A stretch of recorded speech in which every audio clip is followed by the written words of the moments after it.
Slick back. No, no, slick back. That's what I said. Slick back. No, nigga, I'm a pimp named Slick Back. Pimp named Slick Back. Pimp named Slick back. Nigga, are you deaf? I'm a pimp named Slick. Assalamualaikum warahmatullahi wabarakatuh. Nama saya Devi Bungangrani, saya berasal dari kelas 1C. Di sini saya akan membahas tentang materi bahasa dan juga komunikasi sebagai tugas akhir dari mata pelajaran linguistik yang akan disampaikan oleh saya sendiri. Oke, jadi yang pertama itu terdapat pengertian bahasa menurut para ahli. Di sini terdapat pengertian bahasa menurut 3 para ahli. Yang pertama, menurut Sapir, bahasa adalah metode atau alat menyampaikan ide, perasaan, dan juga keinginan yang manusiawi dan juga non-instinktif dengan mempergunakan sistem simbol yang dihasilkan dengan sengaja. Yang kedua, menurut Badudu, bahasa adalah alat penghubung dan juga alat komunikasi antar anggota masyarakat, yaitu seperti individu sebagai manusia yang berpikir, merasa, dan juga berkeinginan. Selanjutnya, menurut Keraf, bahasa adalah alat komunikasi antar anggota masyarakat. Itu berupa lambang bunyi suara yang dapat dihasilkan melalui oleh alat ucap manusia. Jadi, pengertian bahasa dapat diartikan sebagai sistem simbol bunyi bermakna dan juga berartikulasi yang bersifat arbitrer dan juga konvensional, serta dipakai sebagai alat komunikasi oleh sekelompok manusia untuk melahirkan perasaan dan juga pikiran. Selanjutnya, bahasa juga merupakan sign atau tanda. Tanda ini dibagi menjadi 2, ada penanda dan juga ada yang petanda. Nah, bahasa pertama yang biasa kita kenal itu disebut dengan first language atau mother tongue atau yang biasa dikenal dengan bahasa ibu. Indonesia itu termasuk negara multiglosia karena memiliki macam-macam bahasa yang berbeda setiap daerah. Nah, karena bermacam-macam itu maka memiliki sebutan bahasa yang dikuasai. Ada 4. Yang pertama itu monolingual, artinya orang yang menguasai satu bahasa. Yang kedua, bilingual, artinya orang yang menguasai 2 bahasa. Yang ketiga, multilingual, itu artinya orang yang menguasai 3 bahasa.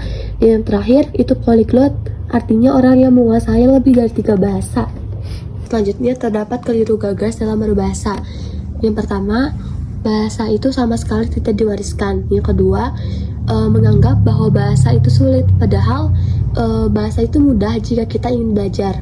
Dan yang ketiga, itu prestis atau menganggap bahasa memiliki nilai lebih tinggi atau rendah dari bahasa lain. Nah, selanjutnya terdapat 2 bagian kata yang ada di semua bahasa.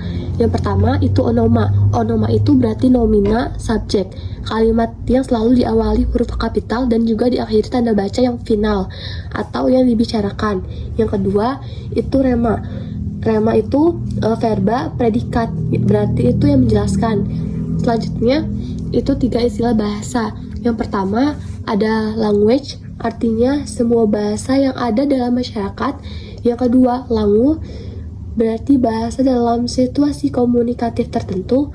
Yang ketiga parol, berarti tuturan atau ujaran dalam bahasa tertentu.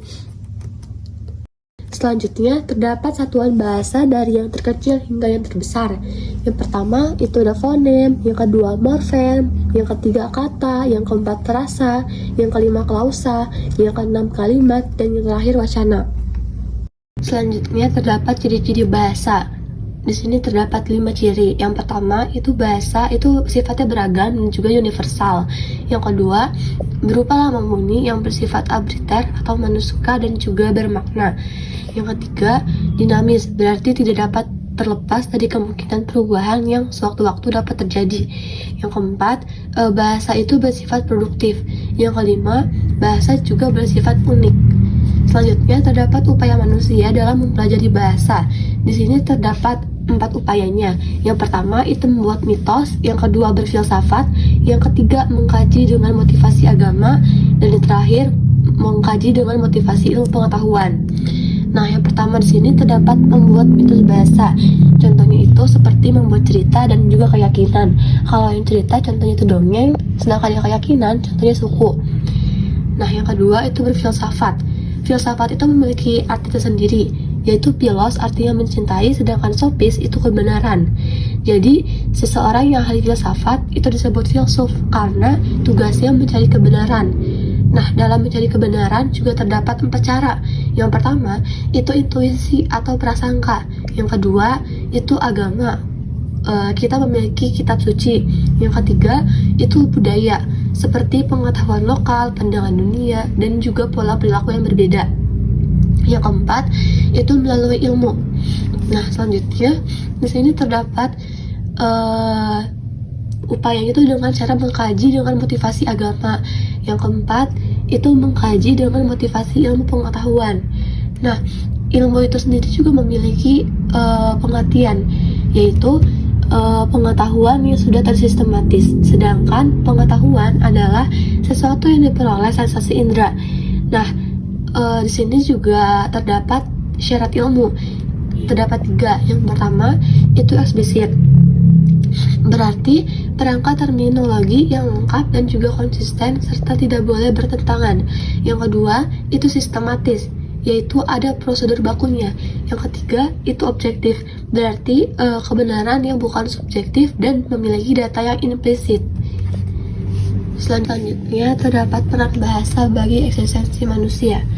Nah, bahasa ini memainkan peran sentral dalam eksistensi manusia karena bukan hanya sebagai alat komunikasi, tapi juga bisa dipakai sebagai medium untuk menyampaikan ide, budaya, dan juga pengetahuan.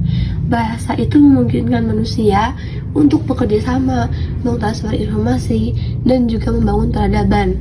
Selain itu, bahasa juga mencerminkan identitas dan memainkan peran kunci dalam memahami dunia dan juga diri sendiri. Selanjutnya, terdapat hubungan bahasa dengan komunikasi. Pengertian bahasa itu sendiri adalah sarana utama dalam komunikasi yang dapat memungkinkan individu atau suatu kelompok untuk menyampaikan pikiran, perasaan, ide, dan juga informasi. Keterampilan berbahasa yang baik dapat mendukung komunikasi yang efektif, sementara variasi bahasa itu mencerminkan keanekaragaman budaya dan juga sosial. Oleh karena itu, hubungan antara bahasa dan komunikasi memiliki hubungan yang sangat erat, di mana bahasa berfungsi sebagai alat yang esensial untuk menyampaikan pesan dan memfasilitasi pertukaran informasi antara individu ataupun kelompok.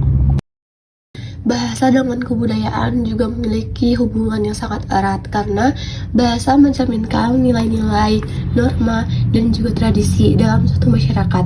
Bahasa digunakan untuk menyampaikan dan melestarikan warisan budaya, mengungkapkan identitas kelompok, dan juga memperkuat nilai-nilai yang diwariskan dari generasi ke generasi berikutnya.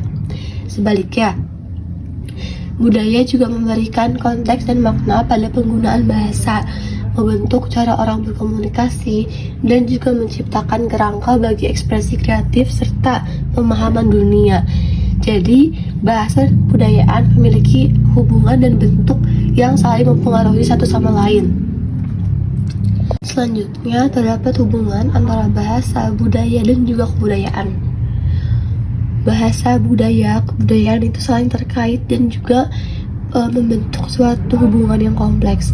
Bahasa itu seperti ekspresi verbal dari budaya yang mencerminkan norma, nilai, dan juga tradisi yang dianut.